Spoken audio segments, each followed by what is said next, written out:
Assalamualaikum warahmatullahi wabarakatuh. Perkenalkan nama saya Farida Bibatul Azizah dari kelas 4B, MPI 4B. Di sini saya akan menjawab pertanyaan dari beberapa tugas yang saya dapatkan untuk mata kuliah etika manajemen kewirausahaan, di mana tugas ini akan digunakan untuk memenuhi tugas UTS, di mana ada beberapa materi yang akan dibahas. Yang pertama yakni konsep manajemen, yang kedua konsep etika, yang ketiga etika kewirausahaan dalam kehidupan sehari-hari, yang keempat konsep kewirausahaan dan tujuan kewirausahaan dalam Islam, yang kelima sifat-sifat dan karakteristik wirausahawan sukses, yang keenam sekaligus yang terakhir yakni etika menemukan peluang-peluang usaha. Jadi, mari kita simak berikut ini. Baik, kita langsung saja ke materi yang pertama, yakni tentang konsep manajemen.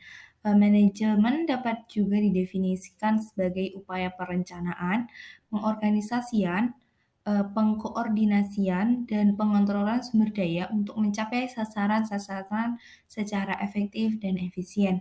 Ada beberapa konsep dalam manajemen, di antaranya yang pertama yakni manajemen sebagai ilmu. Manajemen sebagai ilmu dikarenakan manajemen merupakan sebuah pengetahuan yang telah disusun secara teratur dan mencoba memecahkan kendala yang terhubung dengan sebab akibat sehingga terjadi tabiat ilmu.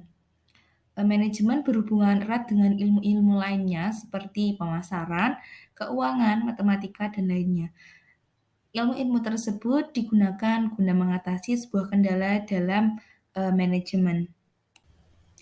Kemudian yang kedua, yakni manajemen sebagai seni. Manajemen sebagai suatu seni di sini memandang bahwa di mana dalam menyampaikan tujuan diperlukan kerjasama dengan orang lain. Intinya bagaimana cara memerintahkan pada orang lain agar mau bekerja sama. Manajemen sebagai seni terletak pada perasaan, kemampuan, pengetahuan, dan penyelesaian sampai tuntas melalui usaha-usaha yang sudah dipertimbangkan dan diterapkan dalam aktivitas manajerial.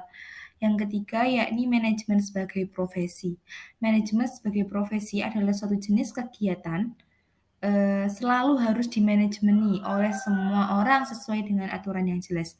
Kegiatan manajemen mulai dari perusahaan, organisasi, dan untuk dirinya sendiri, baik sebagai kepala instansi perusahaan, organisasi, dan lain sebagainya. Dengan demikian, seseorang yang mempunyai profesi atau tanggung jawab atas pekerjaannya akan melakukan manajemen secara efisien dan efektif untuk keberhasilan yang diinginkan. Kemudian yang terakhir, yaitu yang keempat, manajemen sebagai proses. Manajemen merupakan proses yang khas terdiri dari tindakan perencanaan, pengorganisasian, pelaksanaan, dan pengendalian di mana dalam masing-masing bidang tersebut digunakan ilmu pengetahuan dan keahlian yang diikuti secara berurutan dalam usaha mencapai sasaran dan tujuan yang telah ditetapkan. Baik, di sini saya akan menyampaikan materi yang kedua, yaitu tentang konsep etika. Menelaah ukuran baik yang buruk suatu tingkah laku yang ada dalam masyarakat, kita bisa menggolongkan etika, yakni terdapat beberapa macam etika. Yang pertama, yakni etika deskriptif, merupakan usaha menilai tindakan atau perilaku berdasarkan pada ketentuan atau norma baik, buruk, dan yang tumbuh dalam kehidupan bersama di dalam masyarakat. Kerangka etika ini dapat pada hakikatnya menempatkan kebiasaan yang sudah ada di dalam masyarakat sebagai acuan etis. Suatu tindakan seseorang disebut etis atau tidak tergantung pada kesesuaian yang ada dilakukan kebanyakan orang atau kebanyakan masyarakat di daerah tersebut. Kemudian yang kedua yakni etika normatif. Kelompok ini mendasarkan diri pada sifat hakiki kesusilaan bahwa di dalam perilaku serta tanggapan-tanggapan kesusilaannya, manusia menjadikan norma-norma kesusilaan sebagai panutannya. Etika menetapkan bahwa manusia memakai norma-norma sebagai panutannya, tetapi tidak memberikan tanggapan mengenai kelayakan ukuran-ukuran kesusilaan. Sah atau tidaknya norma-norma tetap tidak dipersoalkan, yang diperhatikan hanya berlakunya, apakah norma tersebut berlaku di dalam masyarakat tersebut. Kemudian yang selanjutnya yakni etika deontologi adalah suatu tindakan dinilai baik, buruk berdasarkan apakah tindakan itu sesuai atau tidak dengan kewajiban. Dengan kata lain, suatu tindakan dianggap baik karena tindakan itu memang baik pada dirinya sendiri, sehingga merupakan kewajiban yang harus kita lakukan. Kemudian etika teleologi, yaitu menilai baik buruk atau baik buruknya suatu tindakan berdasarkan tujuan atau akibat dari tindakan tersebut. Suatu tindakan dinilai baik kalau bertujuan baik dan mendapatkan akibat yang baik. Kemudian etika keutamaan, yaitu tidak mempersoalkan akibat suatu tindakan, juga tidak mendasarkan penilaian moral pada kewajiban terhadap hukum norma moral universal. Etika keutamaan lebih mengutamakan pengembangan karakter moral pada diri setiap orang. Baik, kita berlanjut ke materi yang ketiga, yakni tentang etika kewirausahaan dalam kehidupan sehari-hari ya. Dalam kehidupan sehari-hari, etika berkewirausahaan penting ya, karena membentuk dasar tindakan yang benar dan bertanggung jawab dalam menjalankan usaha. Berikut ini ada beberapa penjelasan singkat mengenai etika kewirausahaan dalam kehidupan sehari-hari. Yang pertama yaitu integritas. Kegiatan atau etika kewirausahaan menekankan pentingnya bertindak dengan integritas tinggi. Ini mencakup kejujuran dan menjaga kata-kata dan tindakan sejalan dengan nilai-nilai yang dipegang. Dalam kehidupan sehari-hari, integritas berarti melakukan bisnis dengan cara yang jujur, tidak menipu pelanggan ataupun mitra bisnis, dan mematuhi aturan dan regulasi yang berlaku. Kemudian yang kedua yaitu keberlanjutan. Etika kewirausahaan juga melibatkan kesadaran terhadap dampak jangka panjang dari tindakan bisnis. Pengusaha yang etis mengambil keputusan yang mempertimbangkan aspek lingkungan, sosial, ekonomi. Mereka berupaya menciptakan nilai jangka panjang bagi semua pemangku kepentingan, bukan hanya mencari keuntungan cepat, namun juga kepuasan dari pelanggan itu sendiri. Kemudian yang selanjutnya yakni tanggung jawab sosial. Etika kewirausahaan mendorong pengusaha untuk menjalankan bisnis mereka dengan mempertimbangkan kepentingan masyarakat secara luas. Ini berarti memperhatikan dampak sosial dari kegiatan bisnis, mendukung masyarakat sekitar, dan mempromosikan kesejahteraan umum. Misalnya memberikan kesempatan kerja kepada masyarakat setempat atau berkontribusi pada program sosial dan lingkungan. Kemudian yang selanjutnya yakni penghargaan terhadap karyawan. Etika kewirausahaan melibatkan perlakuan yang adil, yang baik terhadap karyawan. Ini mencakup memberikan upah yang wajar, mengkondisikan kerja dengan suasana yang aman serta nyaman, kesempatan pengembangan diri bagi karyawan, dan menghormati hak asasi manusia. Memperlakukan karyawan dengan etika dan martabat adalah aspek yang sangat penting dalam menciptakan budaya kerja yang positif. Kemudian yang selanjutnya inovasi yang berkelanjutan. Etika kewirausahaan mendorong inovasi yang bermanfaat bagi masyarakat. Inovasi yang etis didasarkan pada prinsip kehati-hatian, penghormatan terhadap privasi dan kebebasan individu, serta memperhitungkan konsekuensi sosial dari teknologi atau produk yang baru saja dikembangkan. Baik, kita memasuki materi yang keempat, yakni tentang konsep kewirausahaan dan tujuan kewirausahaan dalam Islam. Konsep kewirausahaan dalam Islam berakar pada ajaran Islam, ajaran agama Islam, dan prinsip-prinsip syariah. Berikut ada beberapa poin penting tentang konsep kewirausahaan dan tujuan dalam Islam. Konsep yang pertama yakni tawakal, tergantung kepada Allah Subhanahu wa taala. Kewirausahaan dalam Islam mengajarkan bahwa kesuksesan dan hasil usaha tidak hanya bergantung pada upaya manusia saja, tetapi juga pada kehendak dan bantuan Tuhan, yaitu Allah. Seorang wirausaha Muslim diharapkan memiliki keyakinan yang kuat bahwa segala sesuatu tergantung pada kehendak Allah dan usaha yang dilakukan harus disertai dengan doa dan tawakal. Kemudian yang kedua, etika bisnis. Islam memberikan panduan yang jelas mengenai etika bisnis. Seorang wirausahawan Muslim diharapkan untuk berbisnis dengan kejujuran, keadilan, dan integritas. Tidak curang, menipu, ataupun memanfaatkan orang lain secara tidak adil, tidak sesuai dengan prinsip-prinsip Islam. Yang selanjutnya yaitu memperdayakan masyarakat. Salah satu tujuan kewirausahaan dalam Islam adalah memberdayakan masyarakat.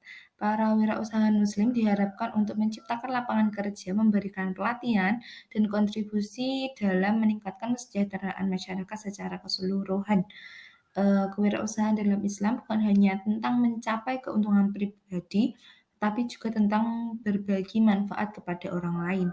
Kemudian keadilan dan kesetaraan.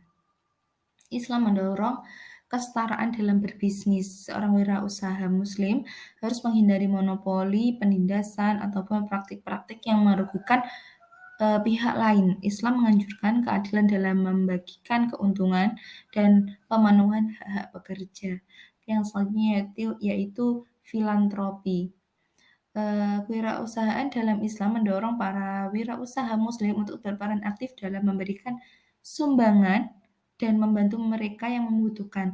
Konsep infak dan sedekah menjadi sebagian integral dari kewirausahaan dalam Islam. Para wirausaha Muslim diharapkan untuk membagikan sebagian keuntungan untuk kepentingan umum. Kemudian di sini saya akan menjelaskan tujuan kewirausahaan dalam Islam. Meliputi yang pertama yakni mendapatkan ridha Allah Subhanahu wa taala. Tujuan utama kewirausahaan dalam Islam adalah mencari ridha Allah Subhanahu wa taala. Seorang wirausaha muslim harus menjalankan bisnisnya dengan mematuhi prinsip-prinsip agama Islam dan berharap mendapatkan pahala dari Allah. Kemudian yang kedua memberikan manfaat bagi masyarakat. Kewirausahaan dalam Islam bertujuan untuk memberikan manfaat yang nyata bagi masyarakat. Para wirausaha Muslim diharapkan untuk menciptakan lapangan kerja, mengembangkan ekonomi lokal, dan memberikan kontribusi positif terhadap kehidupan masyarakat. Kemudian yang selanjutnya mencapai kemandirian ekonomi. Kewirausahaan dalam Islam juga bertujuan untuk mencapai kemandirian ekonomi bagi individu-individu dan komunitas. Dengan mengembangkan usaha-usaha yang sukses, masyarakat Muslim diharapkan dapat mengurangi ketergantungan kepada pihak lain yang membangun perekonomian yang kuat. Kemudian yang selanjutnya yakni memperluas dakwah Islam. Lalu kegiatan kewirausahaan seorang wirausaha Muslim dapat menjalankan dakwah Islam secara praktis dengan menunjukkan contoh kehidupan yang sesuai dengan prinsip-prinsip agama Islam. Dalam hal ini, bisnis yang dilakukan dengan integritas dan kejujuran dapat menjadi sarana untuk mengumbarkan nilai-nilai Islam kepada orang lain. Kemudian di sini saya akan menjelaskan tentang materi yang kelima, yakni tentang sifat-sifat dan karakteristik seorang wirausaha sukses. Berikut ada beberapa sifat dan karakteristik umum yang sering dikaitkan dengan wirausaha yang sukses. Yang pertama yakni keberanian dan keberanian mengambil resiko. Wirausaha sukses memiliki keberanian untuk mengambil resiko dan keluar dari zona nyaman mereka. Mereka berani menghadapi ketidakpastian dan menjalankan inovasi yang mungkin tidak diambil oleh orang lain. Yang kedua yakni kreativitas dan inovasi. Wirausaha sukses cenderung memiliki pikiran yang kreatif dan mampu berpikir di luar kotak. Mereka sering menemukan solusi yang inovatif untuk masalah yang ada dan melihat peluang di mana orang lain mungkin tidak melihat peluang tersebut. Kemudian yang ketiga, motivasi dan ketekunan. Wirausaha sukses memiliki motivasi intrinsik yang kuat dan ketekunan yang tinggi. Mereka memiliki semangat yang membara untuk mencapai visi dan tujuan mereka bahkan dalam menghadapi rintangan dan kegagalan. Lalu, Yang selanjutnya yaitu kemampuan mengambil inisiatif. Wirausaha sukses memiliki kemampuan untuk mengambil inisiatif dan mengarahkan tindakan mereka sendiri. Mereka tidak hanya menunggu instruksi, tetapi mampu mengidentifikasi peluang dan mengambil langkah-langkah yang diperlukan untuk mewujudkan ide-ide mereka. Kemudian, ketahanan dan adaptabilitas. Dunia bisnis seringkali berubah dengan cepat, dan wirausaha sukses harus dapat bertahan dalam menghadapi tantangan dan tekanan yang tinggi. Mereka juga mampu beradaptasi dengan perubahan dan belajar dari kegagalan untuk terus berkembang. Selanjutnya yakni kemampuan berkomunikasi yang efektif. Wirausaha sukses memiliki kemampuan komunikasi yang baik. Mereka juga dapat mengartikulasikan visi dan ide-ide mereka dengan jelas kepada orang lain, berinteraksi dengan berbagai pihak terkait, dan membangun hubungan kuat dengan karyawan, pelanggan, dan mitra bisnis yang mereka miliki. Kemudian yang selanjutnya yakni keahlian manajerial. Seorang pemimpin wirausaha sukses harus memiliki keahlian manajerial yang kuat. Mereka mampu mengorganisir sumber daya, mengelola waktu dan proyek, serta membuat keputusan strategis yang tepat. Kemudian, ketekunan dan rasa tanggung jawab. Wirausaha sukses memiliki ketekunan yang tinggi dan mengambil tanggung jawab atas kesuksesan dan kegagalan bisnis mereka. Jadi mereka bersedia bekerja keras, bekerja lebih, dan mengatasi rintangan yang mungkin muncul dalam perjalanan usaha mereka. Nah, dari sifat-sifat dan karakteristik ini dapat membantu seorang menjadi wirausaha yang sukses. Tetapi juga penting untuk mengingat bahwa setiap individu memiliki keunikan mereka masing-masing. Jadi seiring dengan sifat-sifat ini, belajar, pengalaman, dan kesediaan untuk terus tumbuh dan beradaptasi juga kunci untuk menjadi seorang wirausaha yang sukses dalam mencapai kesuksesan. Kita berlanjut ke materi yang terakhir, yaitu materi yang keenam, mengenai etika menemukan peluang-peluang usaha. Berikut ini ada beberapa etika yang bisa Anda terapkan dalam mencari peluang-peluang usaha. Yang pertama yakni kehandalan informasi.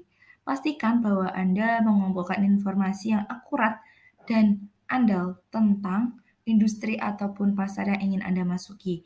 Carilah sumber informasi yang terpercaya dan verifikasi data yang Anda peroleh sebelum mengambil keputusan itu tepat. Kemudian yang kedua, kesadaran terhadap etika bisnis. Selalu pertimbangkan etika bisnis dalam mencari peluang usaha. Eh, Pertimbangkan juga dampak sosial, lingkungan, dan ekonomi dari bisnis yang Anda rencanakan. Kemudian pilihlah peluang sesuai dengan nilai-nilai yang Anda miliki dan berpotensi memberikan manfaat positif bagi masyarakat luas. Kemudian yang selanjutnya yaitu analisis resiko. Lakukan analisis resiko yang cermat terhadap setiap peluang usaha yang Anda temukan. Lalu pertimbangkan potensi keuntungan dan kerugian, stabilitas pasar, persaingan, hukum dan regulasi yang berlaku, serta faktor-faktor resiko lainnya. Jadi jangan terjebak dalam ketidakpastian dan pastikan Anda memiliki strategi untuk mengelola risiko yang ada. Kemudian yang selanjutnya inovasi dan diferensiasi. Carilah peluang usaha yang unik dan berbeda dengan yang sudah ada di pasaran. Kemudian pertimbangkan bagaimana Anda bisa memberikan nilai tambahan atau memenuhi kebutuhan yang belum terpenuhi dengan cara yang inovatif. Ini akan membantu Anda membedakan diri dari pesaing dan menciptakan keunggulan kompetitif. Kemudian yang selanjutnya keselarasan dengan ahli dan minat. Mempertimbangkan keahlian, minat, dan passion Anda sendiri dalam mencapai peluang usaha. Peluang yang sesuai dengan bakat dan minat yang Anda cenderung memberikan motivasi dan dedikasi yang lebih tinggi untuk menghadapi tantangan yang ada yang sedang dihadapi. Kemudian konsultasi dan kolaborasi. Jangan ragu untuk berkonsultasi dengan ahli ataupun orang yang memiliki pengalaman di bidang yang Anda minati. mendapatkan masukan dari orang lain dapat memberikan perspektif baru dan membantu Anda memiliki peluang dengan sudut pandang yang berbeda. Selain itu, pertimbangkan peluang untuk berkolaborasi dengan mitra yang dapat memperkuat bisnis Anda. Kemudian, rencanakan bisnis yang terperinci.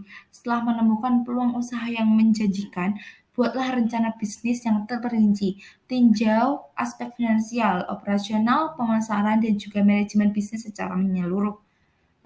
Rencana bisnis yang baik akan membantu Anda mengidentifikasi kebutuhan dan sumber daya yang diperlukan serta membantu Anda mengkonsumsikan atau mengomunikasikan visi dan strategi bisnis kepada pihak lain seperti investor ataupun mitra potensial.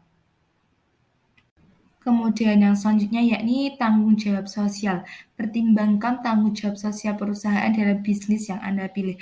Carilah peluang yang mendukung keberlanjutan, memberikan manfaat sosial atau mengatasi masalah sosial atau lingkungan yang ada. Nah, dengan menerapkan etika-etika ini, Anda dapat meningkatkan peluang Anda untuk menemukan dan mengembangkan bisnis yang sukses serta memberikan dampak positif kepada masyarakat dan lingkungan sekitar. Baik teman-teman, itu saja penyampaian materi-materi dari saya. Apabila ada salah-salah kata dan kurang lebihnya, saya mohon maaf sebesar-besarnya. Akhirul kalami, wassalamualaikum warahmatullahi wabarakatuh. Semoga bermanfaat.